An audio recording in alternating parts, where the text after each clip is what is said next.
Hi guys, it is the Coin Magician here with the latest metal detecting video. Although the first part of this video is not regarding metal detecting, it's regarding this air crash in Washington DC. Now I was watching this video here, that one, Donald Trump.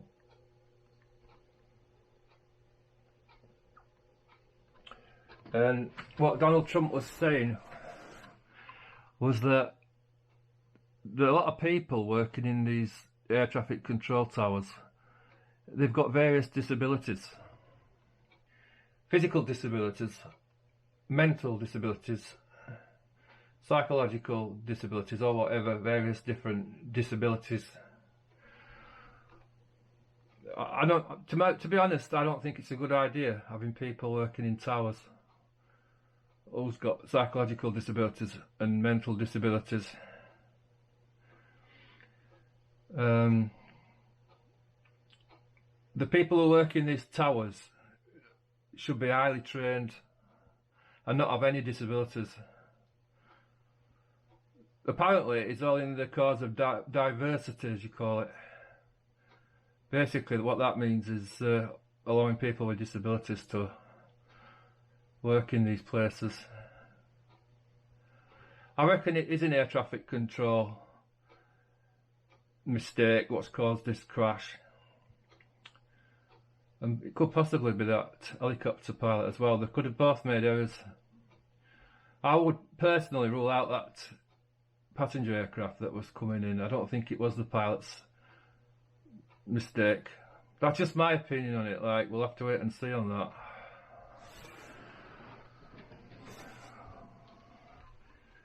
Well, if you like crazy music, that's Chris Miles, they call him.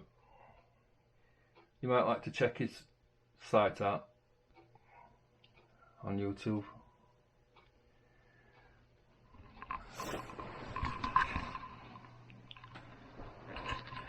Well, back to metal detecting. Well, I want to talk about the XP Dace tool for starters.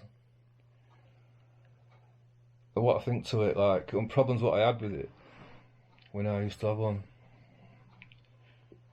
One of the problems I had with it was the control box kept falling off the stem. Not very secure at all. It always kept falling off. That was very annoying.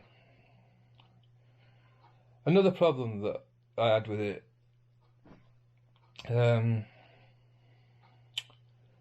it's not a physical fault as such. It's like, well, basically, on English fields, iron infested fields, that detector will miss a lot of stuff. It loses a lot of depth on English sites, your average English fields. It misses a hell of a lot of stuff, that detector. I've done tests on it, depth tests. I've used it in the field.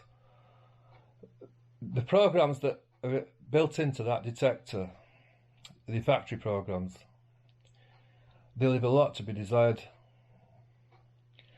And if you're using them factory programs, I promise you, you will be missing more stuff than you could ever imagine with that detector. I never liked the menu system on it. The menu just, for me, it was too much fidgeting about adjusting things, going through different menus and all that stuff. That's not the kind of detector that you want. It will get you frustrated having a detector that you're trying to figure out how to navigate to different menus and sub-menus, make the correct adjustments, and the adjustments on that detector are critical to getting the best performance out of it. I had it for about, what, 5 months, I think. 5 or 6 months I had it, that one. And, well, I sold it to, I think it was Staffordshire Metal Detectors. I got a good price for it. Not much less than I paid for it, actually. I did get a good price on that. I'd never get another one. I would never get a Deus tool ever again. I prefer the Deus one personally. It's just as good as that D tool. Except for on the beach, Deus tool will definitely beat it on the beach. For price wise, it's reasonable. That Deus tool, the price is reasonable in my opinion. It's not extortionate. Now, if you want a detector, in my opinion, that's probably the best you can get, but it's expensive. It's Minelab Manticore. In my opinion, it's a coin magnet, that one. I have probed it because I've tested it thoroughly. Picked a corner of a field.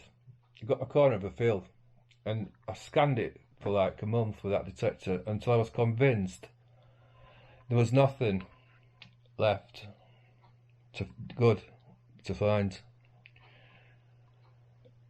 So, to prove the point, I went over that spot with many other metal detectors, and I could not find one single good find on it, like a coin or a ring or anything else good. That detector, in my opinion, is the ultimate coin shooting metal detector. And I'm not trying to do this to promote the detector. I'm just telling you what I found. That detector misses very, very little. The only problem with it, like, is its cost. It is very expensive, like the full price on it, which is about 1800, I think it is, 18 or 1900. It's, if you can get one at a reduced price for say like 1000 or 1200, I would definitely recommend that you get that Minelab Manticore. Honestly, the menu on it is dead easy to operate. It's everything's self-explanatory. I liked it, that one. In fact, I think I probably do regret selling it. That probably will get another Manticore like sometime. So if you want the ultimate coin shooting detector, Minelab Manticore is my recommendation. Definitely, it's good on coins, and I also got a gold ring with that one. I found a lot of coins with that. Yeah, I liked it. I had that M8 coil, which is really good. That's a real good coil to have. And I also had the M9, but I sold all the lot. Decided the difference between the performance on that and the Equinox 800, there's virtually very little performance. It is a bit better, Manticore, especially on low conductive stuff. Definitely better. Yeah, but if you can get one, £1,200 or whatever, yeah, definitely worth having. But that M8 coil's definitely worth putting on it. But I had that M8 coil most of the time I used that detector. The M8 was on it 90% of the time, like, honestly. Nocta Legend's a good detector. Similar performance to Equinox 800, but the audio's not as refined on it. It's not as smooth. Minelab have got the ultimate audio, absolutely the best. But if you can get a Legend, definitely worth having. A little bit expensive in my opinion, if you're paying the full price for it. You're better off with a little used second-hand one with that one. But when it comes to selling it, you'll not have any problem selling it second-hand, Legend. I've still got that Legend.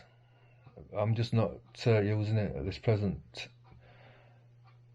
period in time, like, it's put to one side. That I personally like the 800, Equinox 800. For me, it's I got that one at a good price. I got a bundle deal on that in a Black Friday sale, and I got it at a really good price. What else? Oh yeah, that Quest V80. I've had some good success with that, especially in the single frequency mods. I like 15 kilohertz, 20 kilohertz are good, especially 15. But once I switch it to IPQ, becomes a different ball game.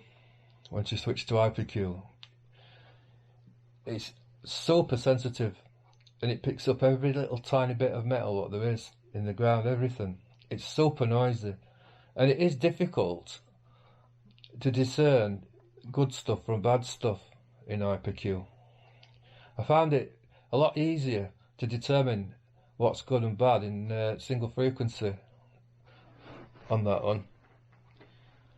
It's a bit choosy when it comes to charging it.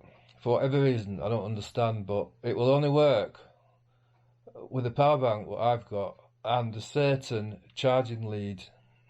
I've tried different chargers, different charging leads, and it will not work only on the power bank with one lead that I have. I don't understand why it should do that, but it does seem it's the way it's been designed that it's a bit like that Garrett Vortex when that first came out. It's very choosy as to what will charge it up. I had it 2 weeks before I could actually figure out how to get it to charge up on that one. I'm not sure if that's like a software problem or just the way it's been designed on the circuits, charging circuits, but probably it's software. Probably a software problem. Oh yeah, I've got a what's it called? Let me think a minute. I'm trying to think. Bristol V6. Well, that is supposed to be incredibly deep. I've seen coins being detected at 20 inches with that one. Gold rings at 20 inches. Now, I personally have not been able to set it up to detect coins at 20 inches deep with it. I've not found no coins deeper than, 6 inches, 7 inches. So, I'm not sure if them tests what I've seen are rigged up in some way. Like, they've buried the coin at say 20 inches and then they've set it up to hit on that coin, which it does. But I'm not sure if you would be able to use them settings in the field. I mean, it can get really deep, that detector, but it does take a lot of practice with that one.